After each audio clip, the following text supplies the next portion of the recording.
tenggelam. Iblis menjawab, "Demi Tuhan, aku takut bertemu dengan Umar karena ketegasannya dalam menyingkapi perintah dan larangan syariatmu." "Apa pendapatmu tentang Utsman?" tanya Rasulullah. Iblis menjawab, "Aku malu dengan orang yang para malaikat saja malu kepadanya." "Apa pendapatmu tentang Ali?" tanya Rasulullah. Iblis menjawab, "Andai saja aku dapat selamat darinya dan tidak pernah bertemu dengannya, yaitu menukar dirinya kepala dengan kepala. Dan kemudian dia meninggalkanku, tetapi dia sama sekali tidak pernah melakukan hal itu." Ali bin Abi Thalib terkenal cerdas, jadi iblis ingin menukarkan kepalanya. Kemudian Rasulullah SAW bersabda, "Segala puji hanya bagi Allah yang telah membahagiakan umatku dan menjadikan engkau menderita sampai hari kiamat." Kemudian iblis membantah, "Haihata, haihata. Tidak mungkin, tidak mungkin. Bagaimana mungkin umatmu akan bahagia, sementara aku masih hidup dan tidak mati sampai hari kiamat?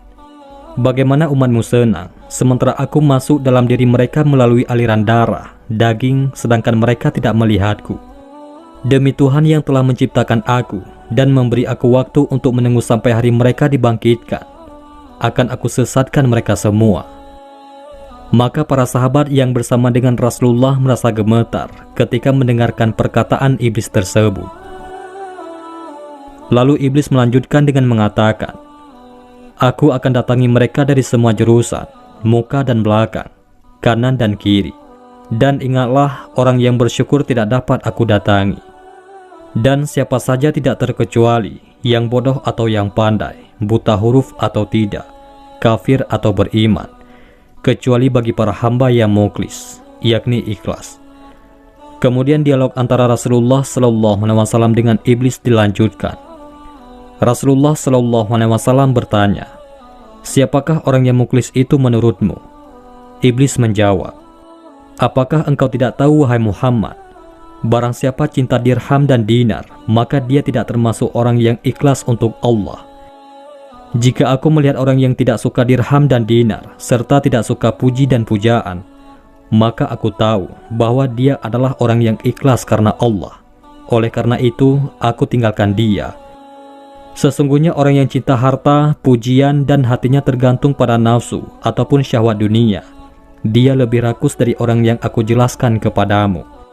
Wahai Muhammad, barang siapa yang mencintai kedudukan dan sombong, termasuk dosa besar. Wahai Muhammad, akulah yang memalingkan niat para pemimpin dari umatmu. Mula-mula mereka memikirkan umat, yaitu amanah. Tapi lama-kelamaan, mereka hanya memikirkan diri sendiri dan keluarganya. Sampai akhirnya mereka menjadi rakus dan semua milik rakyat dikuasai. Dan itu semua adalah kepandaianku. Aku memiliki anak yang kuberi nama Atamah. Ia akan kencing di telinga seorang hamba ketika ia tidur meninggalkan sholat Isya.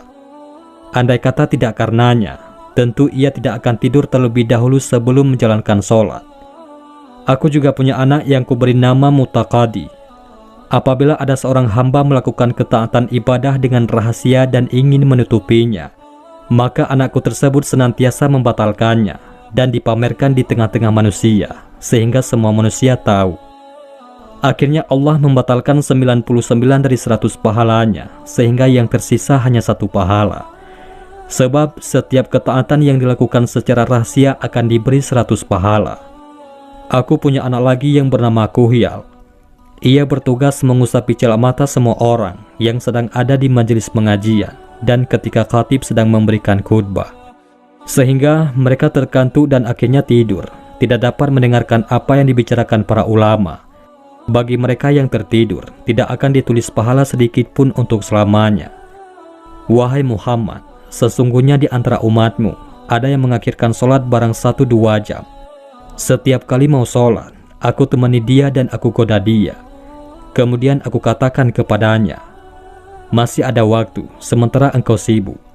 Sehingga dia mengakhirkan sholatnya dan mengerjakannya tidak pada waktunya. Maka Tuhan memukul wajahnya.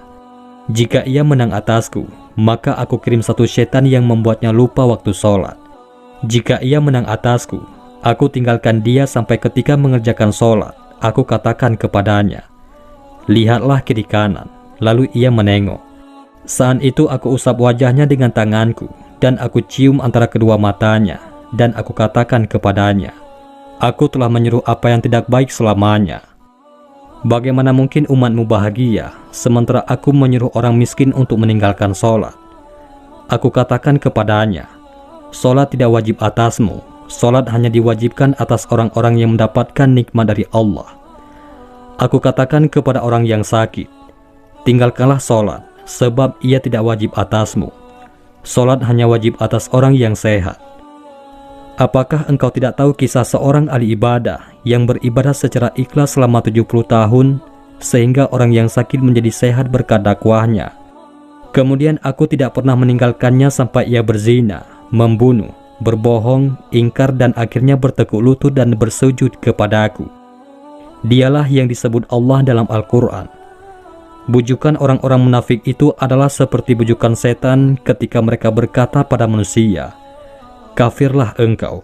Maka tatkala manusia itu menjadi kafir, dia berkata, sesungguhnya aku berlepas diri dari kamu, karena sesungguhnya aku takut kepada Allah Tuhan semesta alam. Quran Surat Al-Hasyr ayat 16. Setelah menjelaskan kejujurannya, maka iblis pergi dari tempat perkumpulan Rasulullah dan para sahabat. Ibnu Abbas mengisahkan, setelah dia pergi, maka Rasulullah bersabda kepada kami, begitulah tipu muslihat iblis, barang siapa yang mengikutinya, maka neraka tempatnya kelak. Wallahu a'lam bishawab. Demikianlah, semoga dengan mengetahui ini, kita sebagai umat Nabi Muhammad SAW selalu membekali diri dengan keimanan, ketakwaan, dan melakukan amalan yang membuat iblis menjadi lemah. Mudah-mudahan ini semua bermanfaat. Assalamualaikum warahmatullahi wabarakatuh.